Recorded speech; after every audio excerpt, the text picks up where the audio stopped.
discurso social, ¿qué pasa con los planes sociales? Y sobre todo con los potenciar trabajo, que es el principal programa del Ministerio de Desarrollo Social de la Nación, con 1.362.579 planes, lo digo exactamente, y hay novedades sobre esto que vamos a charlar ni más ni menos que con la titular de ese ministerio, con Victoria Tolosa Paz, la ministra de Desarrollo Social de la República Argentina. Victoria, Nacho Gironi, equipo por acá, ¿cómo va? Buen día.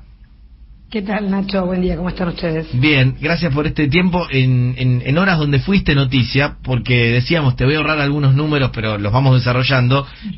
1.362.579 planes, y ayer contaste que después de la polémica que se armó en torno a cuán saneado estaba el padrón, sobre todo de este plan del potenciar trabajo, anunciaste algunas bajas. Digo, quiero arrancar por ahí. Sí, hemos anunciado en el día de ayer. Primero quiero decir que el día que juré como ministra de Desarrollo Social tenía previsto y en mente trabajar en el orden de las políticas sociales. Ordenar el ministerio era uno de los principales motivos por los cuales asumí este desafío. Renuncié a mi banca de diputada nacional porque entendí que el tiempo que nos quedaba para gestionar ese ministerio requería obviamente de llegar al ministerio con un plan de acción. ¿Qué queremos hacer en el Ministerio de Desarrollo Social? Bueno, queremos ordenar la política social. ¿Cómo se ordena una política social? Primero teniendo certeza sobre el universo que hoy tenemos en el potencial trabajo, porque por supuesto vivo en esta Argentina, reconozco que estas personas que fueron apartadas a partir de la información que construimos, evidentemente han podido ingresar y sostenerse en el potencial trabajo, lo que requiere obviamente que mejoremos los propios sistemas de procedimientos y que mejoremos también las incompatibilidades de un programa que necesita evidentemente tener mayor articulación con otras áreas del Estado para encontrar, por ejemplo, lo que se encontró a partir de la solicitud que hice tanto al Banco Central como a la AFIP. Sobre el resultado de ese requerimiento, que es el entrecruzamiento del padrón, el único padrón que me tocó liquidar como ministra, que me tocó liquidarlo el 20 de octubre, 7 días después de haber jurado como ministra, se lo elevé íntegramente a la AFIP y al Central y le requerí la información sobre no solamente compra en moneda extranjera, sino consumos en tarjeta de crédito en moneda extranjera, lo que claramente no pueden hacer y que además dan cuenta de en el caso de la compra con tarjeta de crédito, lo pueden hacer siempre y cuando ese consumo no dé cuenta de un ingreso no declarado ni al fisco, y que ese ingreso no declarado da cuenta de una situación patrimonial diferente a la que tengo que tener en cuenta para que alguien pueda estar en el potencial trabajo. 2.243 es la que tuvieron el foco más específico, ¿no? Esas personas, para ser concreta, es del último padrón que rige hoy en el potencial trabajo, de ese 1.362.579, lo pasamos entero por el Banco Central y nos fuimos 26 meses para atrás, que es de donde rige la comunicación A7105 del Banco Central, en donde ninguna persona que tenga un programa social puede hacerse del llamado dólar ahorro. Desde ahí para atrás nos dieron que 2.243 personas evidentemente compraron moneda extranjera o hicieron, vuelvo a repetir, operaciones en moneda extranjera. No es compra de dólar ahorro, sino venta, por ejemplo, de divisas en moneda extranjera por ventanilla de un banco en una sola operación. Alguien que va a vender $6.000, que lo hay en el listado, requiere obviamente de parte de esta ministra la expulsión inmediata del programa, porque quiere decir que tenía ahorros, y yo no sé si los sigue teniendo, para sobrevivir justamente y para encarar su vida a partir de un ingreso.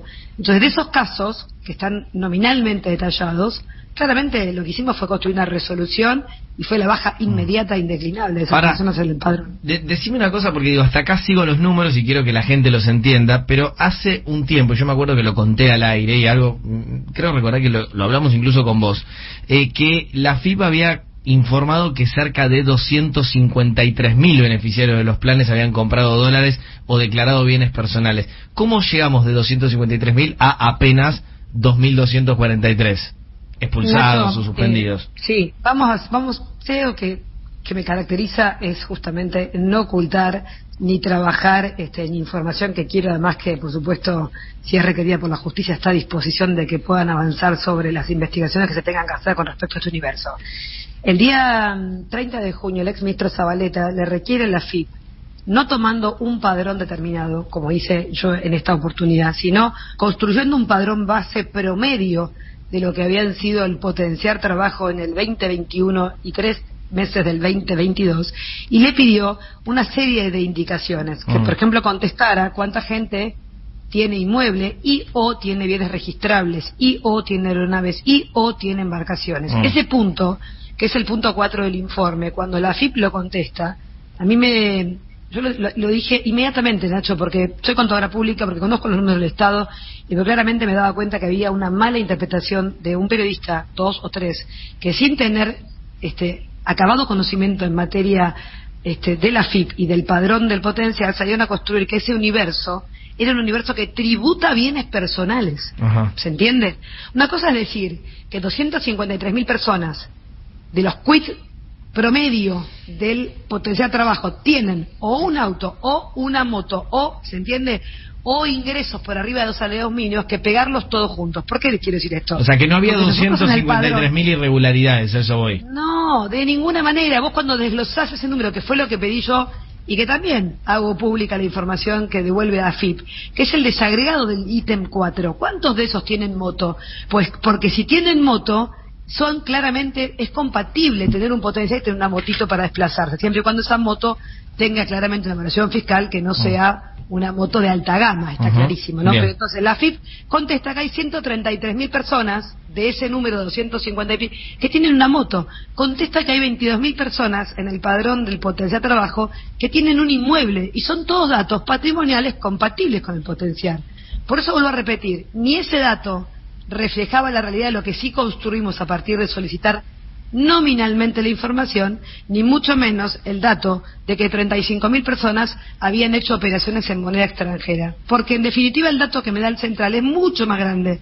El Central me dice que 82.000 personas hicieron operaciones en moneda extranjera en los últimos 6 meses, no 35.000 como fue tapa de muchos medios. Ahora, ¿no les sorprende que encontramos 82.000? Pues bien, de las 82.000, ¿son compatibles o incompatibles con el programa? Vuelvo a repetir, todas las personas que consumen desde $1 hasta $15, no hay indicador ahí en el monto mensual que ese indicador de riqueza o de ingresos no declarados. Porque una mamá, y me consta, le compra un juego a sus hijos un día de lluvia por el telefonito, una mamá que compra un traductor de inglés, una mamá que compra libros por aplicativos en venta de libros online, es una mamá que yo no quiero castigar y que no puedo presumir que hay ingresos no declarados porque gasta promedio $1.55, que es lo que me dice el Central. No, entiendo. Sí. O sea, paso en limpio de 0 a $15 está todo bien porque puede tener Netflix, claro, y no pasa nada. Yo no puedo, ni siquiera de ahí Netflix, para arriba ya es otra cosa.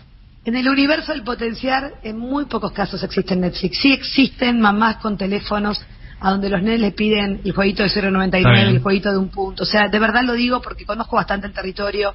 No hay Netflix porque no hay buenas conectividades, incluso comprando esas plataformas en los barrios populares. Nos falta avanzar mucho en materia de conectividad. Sí hay teléfonos, y los teléfonos nos invitan todo el tiempo a tener consumos bajitos que dan cuenta de una mamá que, por supuesto, le quiere comprar música a sus hijos, que le quiere comprar un jueguito de 0.99 o de 1. Vuelvo a repetir, 1.55 es el promedio de esas operaciones. Victoria, a toda esta nómina las quiero darle tranquilidad. No pasa absolutamente nada. Ahora, los que compraron con tarjeta de crédito $50.000 en los últimos 26 meses, no hay duda de que son excluidos, y que tengo motivos y que instruyo, por supuesto, y pongo a disposición de esta información a la justicia. Victoria, buen día. Brenda Strumiger te saluda. ¿Qué pasó qué va a pasar con los 2.800 muertos que se había informado a través del informe de la AFIP que mencionás, que cobraban el plan potencial trabajo? Vuelvo a repetir porque fueron 3 números que se construyeron a partir del informe, que es público, son 6 páginas que invito a que lean. El informe, vuelvo a repetir, es una base promedio de muchos meses entre el 21 y el 23, 6 meses promedio de un padrón, vuelvo a repetirte, no nominal. Todos los meses, por ejemplo, la nómina del potencial trabajo cuando se cruza con el CINTIS, y me encargué de mirar los 6 meses para atrás, informa a razón de 300, 400 muertos del padrón. ¿Qué quiere decir? Se hace la consulta si las personas tienen inmuebles, tienen bienes registrables, tienen ingresos y por supuesto están vivas o muertas. El CINTIS tiene una base de entrecruzamiento con el RENAPER todo el tiempo, o sea, permanente. Y la realidad es que bajamos permanentemente. No hemos encontrado una sola liquidación anunciada y preanunciada por el CINTES en el entrecruzamiento, esto es público, está a disposición también del fiscal, que haya sido liquidado. ¿Qué quiere decir? Somos contundentes. Cuando una persona, el ministerio se entera que está fallecida, por supuesto que lo baja de ese programa y de todos los programas de asistencia. Es la base, te diría yo, la del RENAPER por excelencia, tanto para el ministerio como para ANSES, para todos los organismos públicos, porque tenemos que tener certeza, no podemos liquidarle a un fallecido, está claro. Entonces, esa construcción de que hay fallecidos, es claro que sí, porque si yo cruzo el padrón de 6 meses para atrás y no lo miro en el tiempo real de cuando se liquidó, claro que las personas en la Argentina fallecen. Y fallecen también, lamentablemente. Pero no había un escándalo de muertos cobrando planes sociales, a eso vamos. Nunca fueron liquidados. Ahora, el Estado no toma ninguna responsabilidad por la forma en que se difundió esta información. Digo, tengo entendido que salió... No me voy a ser responsable de cómo una fuente periodística, Brenda, obtiene y desvirtúa una información que llega al Ministerio de Desarrollo Social vía el sistema de GEDE. ¿Cómo se hicieron de ese informe?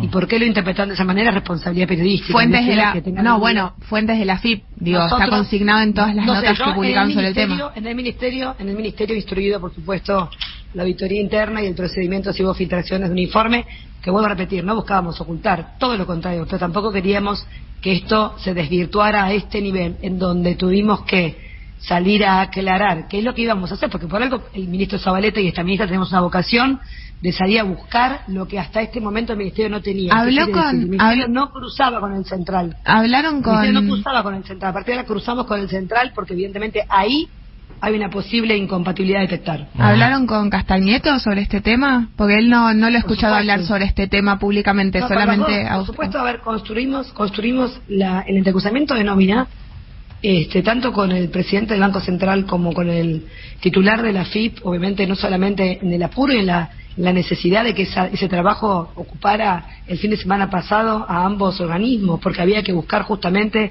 construir esa información. Vuelvo a repetir, el Ministerio durante los últimos años jamás solicitó el entrecruzamiento nominal del central, entre otras cosas porque entendíamos que nuestra población estaba lejos de tener una conducta de consumo con tarjeta en dólares. O sea, alguien le puede, quizás el desconocimiento también hace pensar que la sociedad requiere obviamente de un compromiso y una responsabilidad muy grande. Por eso digo que la justicia vaya a fondo, porque claramente hubo un perjuicio al fisco. Si una persona le mintió al Estado, el Estado corroboró todas las instancias, sí, está claro, con las herramientas que tiene, no tiene inmuebles, no tiene automotores, no tiene vehículos, no tiene ingresos, pide el potenciar, se lo damos, me doy vuelta y veo que esta persona 24 meses para atrás lo que hizo fue que tenía ingresos, porque claro que gastó muchísimo más que 27.000 pesos en consumir con tarjeta de crédito un promedio de 50.000, 45.000 dólares en 26 meses. Es grave, pero la responsabilidad, vuelvo a repetir, también es de una sociedad, en este caso de una persona que se abusa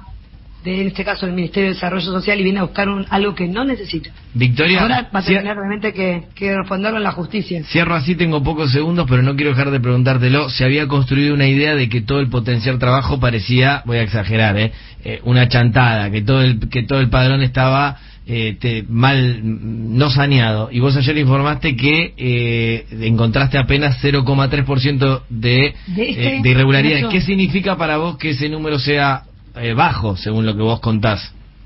Pues vuelvo a repetir, es grave, lo dije el primer día, si son un caso, 5.000, o en este caso 0,3, que es bajo en la totalidad, voy a ser inflexible y contundente. Apartados del padrón y que la justicia investigue.